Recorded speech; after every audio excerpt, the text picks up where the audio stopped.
The World Series is wrapping up, the NBA is just getting started, and we're going bananas tonight. College Crossfire. What the hell's the rest of it? Taylor's not even here to defend himself. I'm so excited.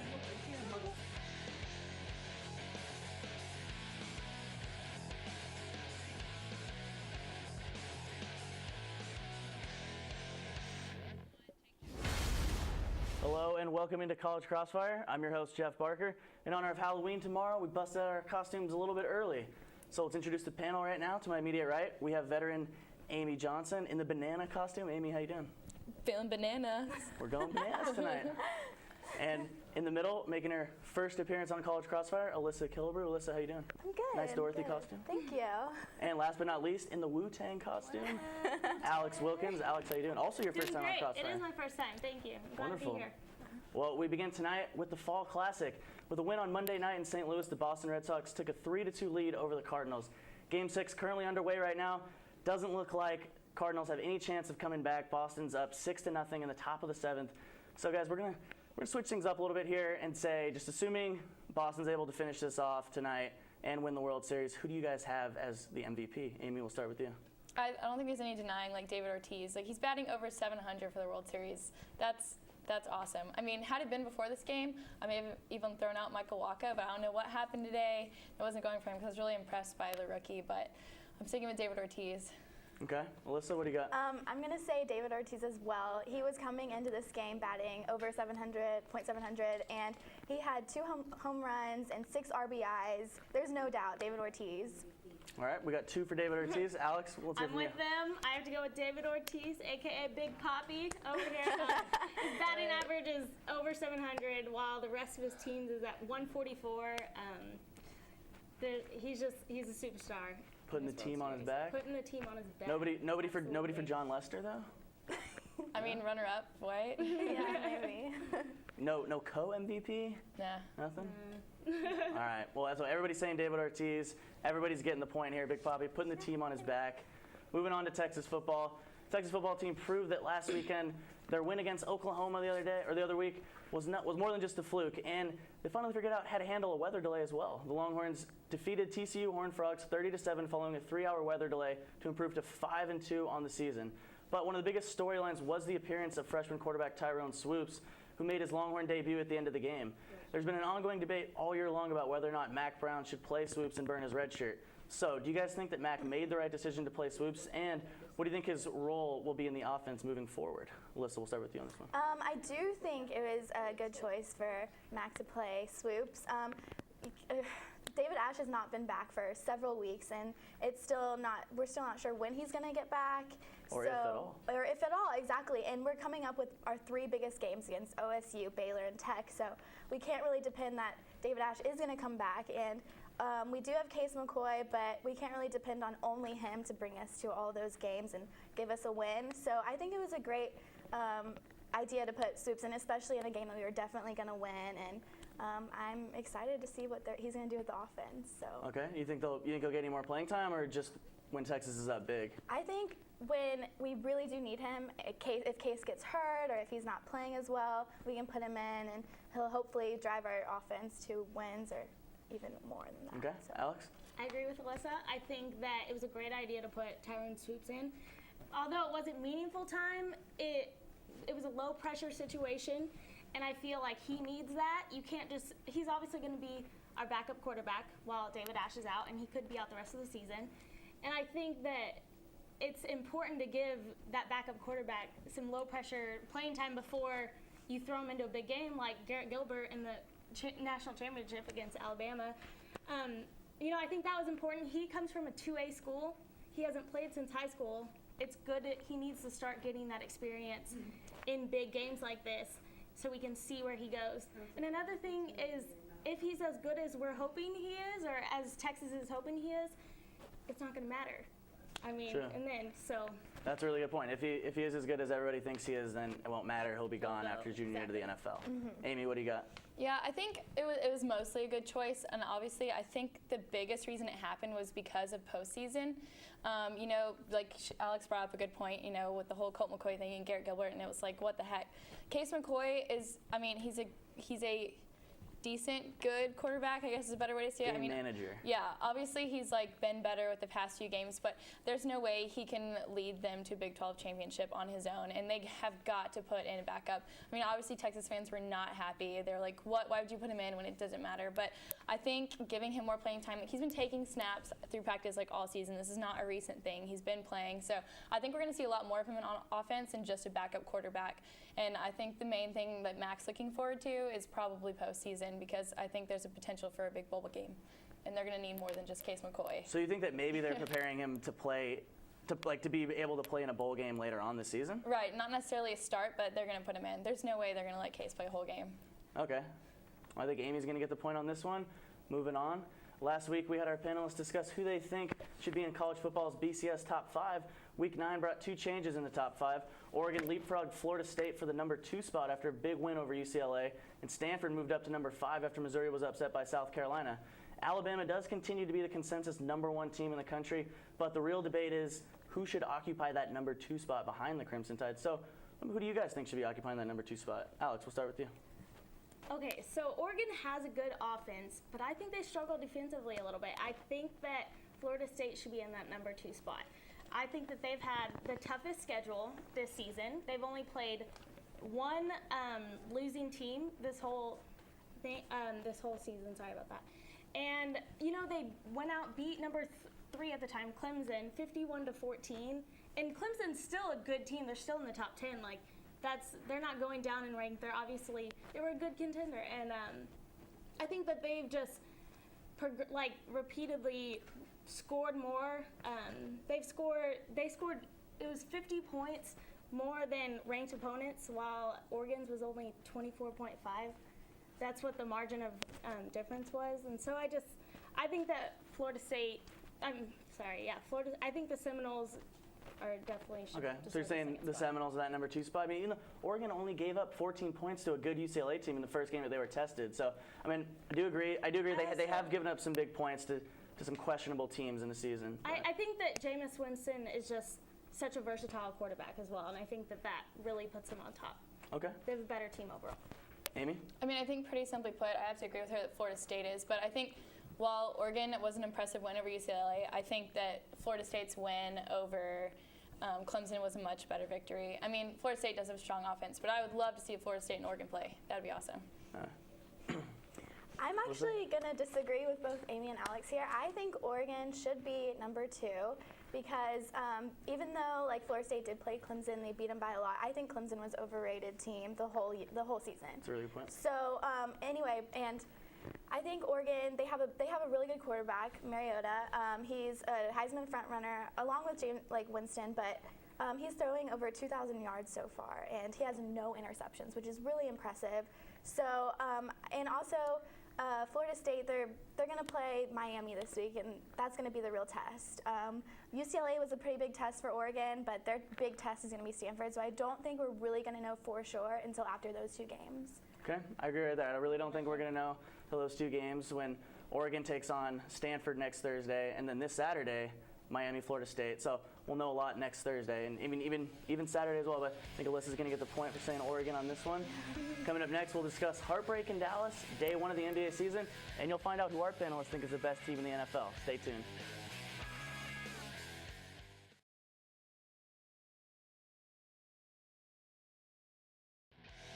Welcome back to College Crossfire. Before we continue, let's get a quick score update. To my right, we have Amy with 2 points, Alyssa with 2 points, and Alex with 1 point. So guys, let's get right into it with Dallas football. Cowboys did what we have seen them do before. They found another creative way to lose a football game. It looked like the Cowboys had the game all but wrapped up when they had the ball with minute 24 left to play in the game and a 6-point lead. Then on 3rd and 14 and the Lions all out of timeouts, offensive lineman Tyrone Smith was called for holding, which stopped the clock and gave the Lions hope and what they needed the most, time. When the Lions regained possession, quarterback Matt Stafford led the offense on a game-winning drive that left everyone stunned. At 4-4, it's hard to argue that the Cowboys haven't underachieved the halfway point of the season, but who should take most of the blame in this situation so far? Should it be the players or the coaching staff? Amy, we'll start with you. Well, I think I don't usually blame coaches very often, but in situations like this, 3 of their 4 losses have come down to 3 points or less. That is inexcusable. Like, for losing, coaches need to get those teams to have more focus. Like, have they heard of 2-minute drills? I mean, their defense should be doing stuff like that too. That's not excusable. That's a lack of focus if it's coming down to that close of a margin. I think any game like that, that's not excusable. True, and they very well could be 6-2, 7-1 even. Easy. Alyssa? Well, I think with any loss, you blame the players and the coach as well. But in this particular situation, it was the coach's fault. They were down. It was down to 2 minutes, and they had the ball. They had control of the complete game, and they just instead of having the coach make them kneel and waste time, that he wanted to score more. And granted, they were only up 3 points by then. And they did get a field goal, but they still gave the ball back with enough time for them to score and end up winning. So I think it was Garrett's fault. True. I mean, even the Lions had 2 timeouts, so I don't know if you necessarily kneel there, but I could see doing that because then that holding call wouldn't have happened. Yeah. And they would have pinned him back with a lot less time. And the clock would have just kept running, and it would have been better. Good point. Alex? I don't agree that it was Jason Garrett's fault, but I do think that it was Monte Kiffin's fault and the defensive player's fault. First of all, Monte Kiffin the Dallas's defense is ranked last overall right now, and it has been like that all season. They just haven't been doing a very good job, and I mean, they let the Lions score 623 yards. That's the second in Dallas history. You know, Dallas can't keep doing that. And also, whenever it comes down to 2 minutes left in the game, or less than 2 minutes, 1 minute and 2 seconds, on the defensive player's fault, you just don't do that. You have to know that that's crucial playing time, and they let Stafford throw for 44-yard pass all the way down to the Dallas 23, and then another 20-yard pass to Calvin Johnson. And over 300 receiving yards to Calvin Johnson. What very well could have been 3 touchdowns for him. He had 1 touchdown and stopped on the goal line twice. So. Right, and it's it comes down to like knowing, hey, we have 1 minute and 2 seconds to stop them from scoring, and they didn't do it, and I think both are to blame. Those are all good points. It seems like you guys think it should be a mixture of both, all 3 of you. But Alex made the point about the defense, and they haven't come through when they needed them, so she's going to get the point right there. Moving on to the NBA, and last night's season opener, the Pacers, Heat, and Lakers all came out victorious. But the most surprising thing may have been the fact that every game was decided by a margin of 10 or more points. So, panelists, with that being said, what did we learn from yesterday's NBA season opener? Alyssa, we'll start with you. Well, I think with the Heat and the Bulls game, LeBron James did an excellent job. He held the defense, and I think with that game, you can really see that the Heat's out to win, obviously, to make it to the playoffs. Repeat? With three-peat maybe. The Lakers game, they are going to have a really tough time, I think, getting to the playoffs because they don't have Kobe right now, and they don't have Steve Nash, and those are 2 very significant players to the team. And I think they're going to have a real struggle trying to get to the playoffs, and the Clippers aren't really that great right now, and they almost lost. Like, they were down the whole game until the 4th quarter when they came back and scored several points. Clippers did lose.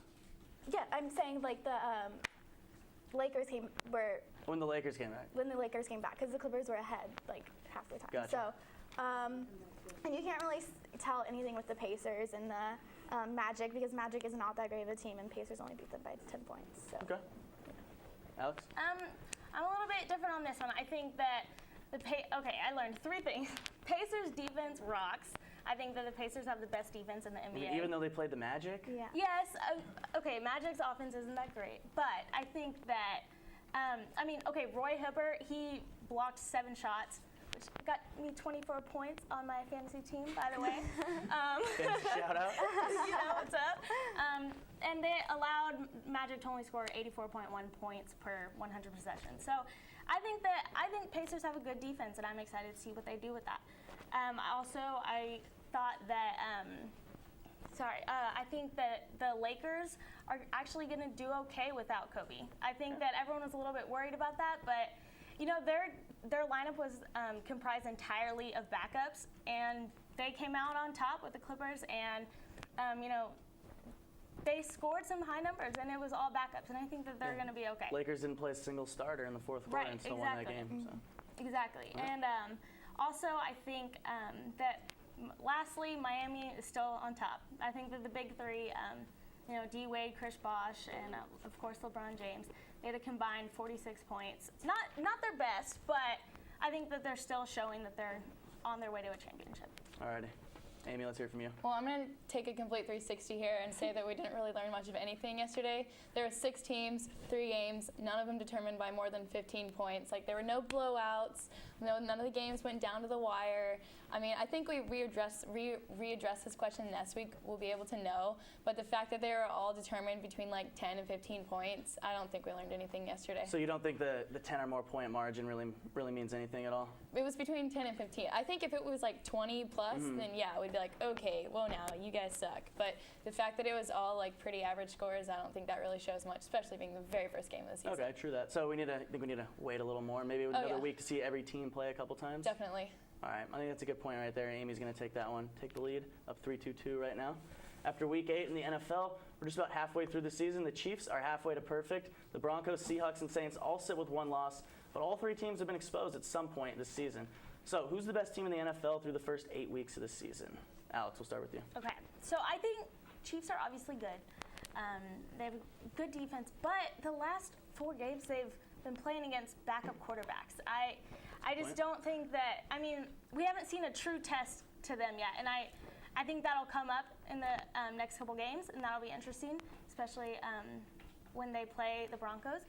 Twice in 3 weeks. Which comes to my next point. I think that the Broncos are the best team right now, especially because of Peyton Manning. I think that Peyton Manning is a winning quarterback, and yes, they lost to the Colts, but I mean, they lost to the Colts, but that's really the only tough game that they have Exactly. had. So I mean, True, but just from what I've seen, I mean, they've put up 44 touchdowns. I think that they've had an impressive season, and I think that overall they're a better team. Okay, Amy. I'm going to go with the Seahawks. They also only have 1 loss. They did go into overtime with the Texans, but that was before their downward spiral. So I'll look past that. But I think they have a really strong offense. I mean, Russell Wilson's like one of the best quarterbacks right now. I mean, overall, the NFL's pretty average right now, which is kind of boring for Sure, you see a lot of fans. 3 and 4, 4 and 4 teams I mean, right now. Dallas is leading the NFC East, and they're 4 and 4. Like, yeah, that's not okay for football. So I'm going to go with the Seahawks because they're strong offense for sure. Okay, Melissa? Well, even though the Chiefs are number 1 right now, I do not think they're the best team. Simply because their only decisive win by 21 or more points was against the Jags, and they're the worst team right now. And they barely beat the Texans and the Cowboys, only by 1 point.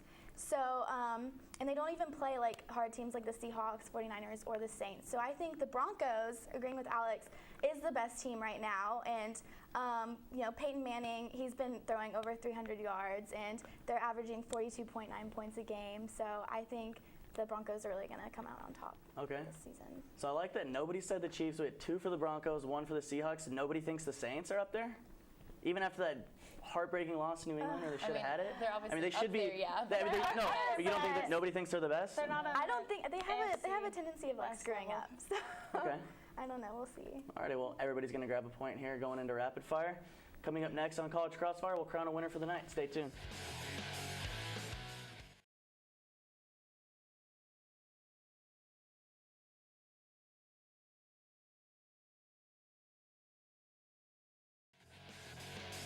Thanks for sticking with us tonight on College Crossfire. Before we get into our rapid fire segment for the night, let's get one last score update here. To my right, Amy Johnson with 4 in the lead, and Alyssa and Alex, the 2 newcomers right here, both tied with 3. Anything can happen though. Maybe you guys will get your first win in your first time. It's pretty rare, but see what happens. Our first rapid fire comes to us straight from Philadelphia. Take a look at this New York Giants fan trolling Eagles fans in the Eagles' own stadium. So panelists, I want to know, is this move brave or is it just plain stupid by this guy? You see his jersey says 0 Super Bowls, and he's just got a bunch of Giants license plate coming down. Just ripping the Eagles in their own stadium.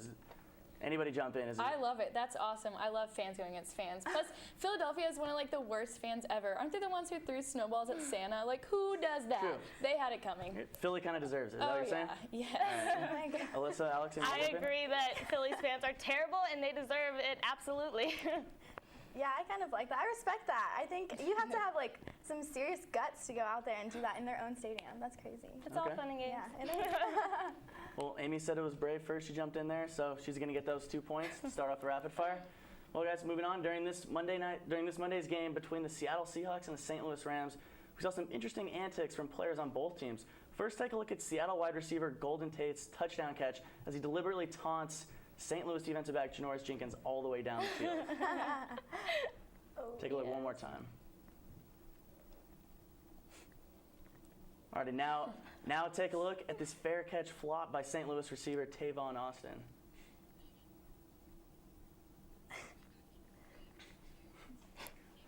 All right, so panelists, the question is, what's worse, Golden Tate's taunting or Tavon Austin's flop? I think Golden Tate's flaunting. I mean, I think a flop, it's much easier. It's much less preemptive. Like, I think like you're like, oh yeah, and then you're like, oh wow, oh sorry. Like, but I think that whenever he was running into the to get a touchdown, he knew that like, hey, this is taunting. But True, he almost got caught, and I mean.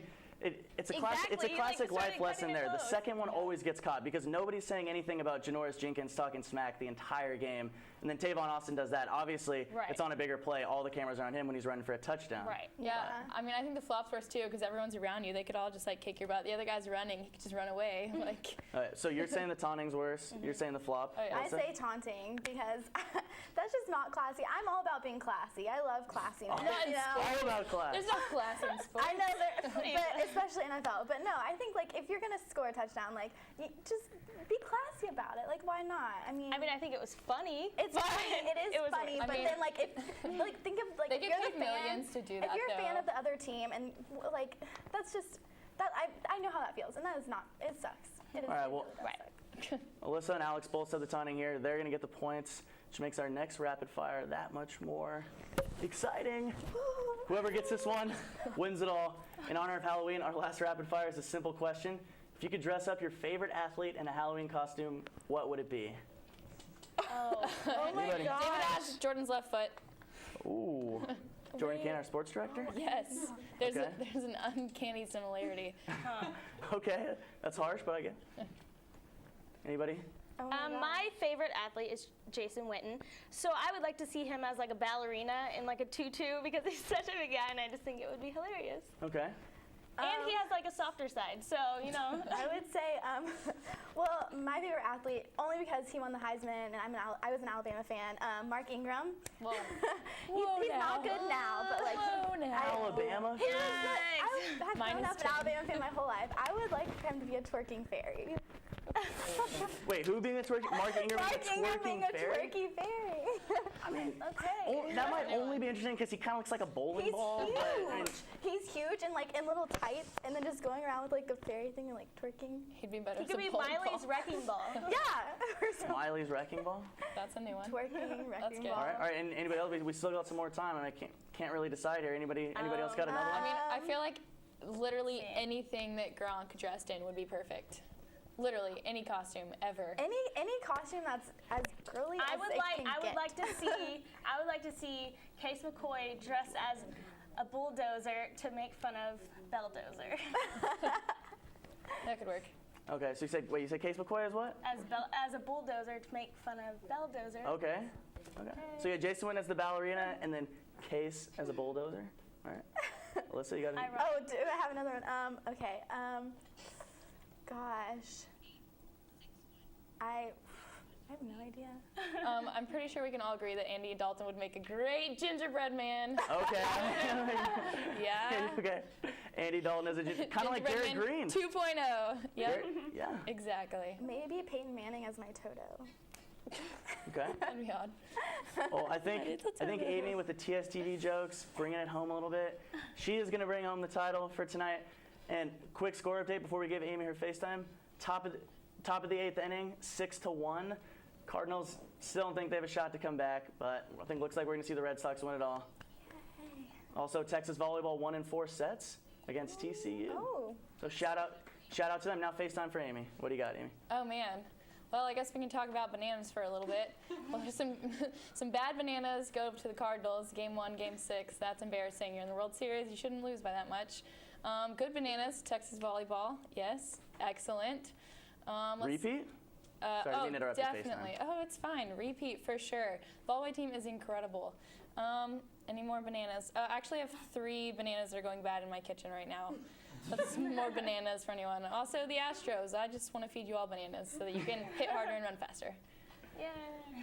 Maybe some more money, too. Alrighty, guys. Well, that's all the time we have for tonight. Thanks for tuning in to another episode of College Crossfire. As always, you can catch us right here every Wednesday night at 9:30 p.m. Also, be sure to follow us on Twitter. That's @CollegeXFire. For all the latest in UT sports, tune into College Press Box every Monday night at 9:30 p.m.